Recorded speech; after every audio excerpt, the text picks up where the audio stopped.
ক্রীড়ামন্ত্রী পদ থেকে অরূপ বিশ্বাসের ইস্তফা গ্রহণ করলেন মুখ্যমন্ত্রী মমতা বন্দ্যোপাধ্যায়। সূত্রের খবর, যুব ভারতীতে মেসির অনুষ্ঠানে বিশৃঙ্খলার দায় নিয়ে পদত্যাগের ইচ্ছা প্রকাশ করেছিলেন অরূপ বিশ্বাস।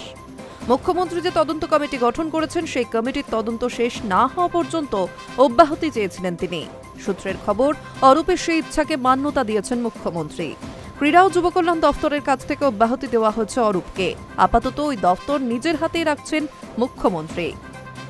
গত শনিবার যুবভারতী স্টেডিয়ামে লিওনেল মেসি ইভেন্টকে কেন্দ্র করে যে নৈরাজ্যের পরিস্থিতি তৈরি হয়েছিল, এদিন তার দায় নিয়ে অব্যাহতি চেয়ে মুখ্যমন্ত্রী মমতা বন্দ্যোপাধ্যায়কে চিঠি দিয়েছিলেন ক্রীড়ামন্ত্রী।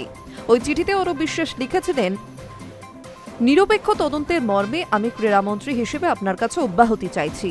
ওই চিঠিতে তিনি স্পষ্ট জানিয়েছেন যে গত 13ই ডিসেম্বর লিওনেল মেসির যুবভারতীতে আগমনে যে পরিস্থিতি তৈরি হয়েছিল, সেখানে মুখ্যমন্ত্রী ইতিমধ্যেই তদন্ত কমিটি তৈরি করেছেন। তার পরিপ্রেক্ষিতে নিরপেক্ষ তদন্ত চান বলেই তিনি অব্যাহতি চাইছেন। উল্লেখ্য, 13ই ডিসেম্বর গোট ট্যুরে যুবভারতীর ক্রীড়াঙ্গনে আসেন লিওনেল মেসি। সঙ্গে ছিলেন লুইস সুয়ারেজ ও রড্রিগো ডি পল।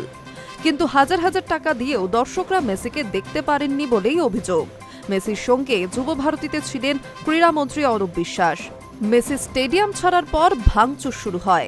অব্যবস্থার অভিযোগে ইতিমধ্যেই মূল আয়োজক শতদ্র দত্তের 14 দিনের পুলিশ হেফাজত হয়েছে।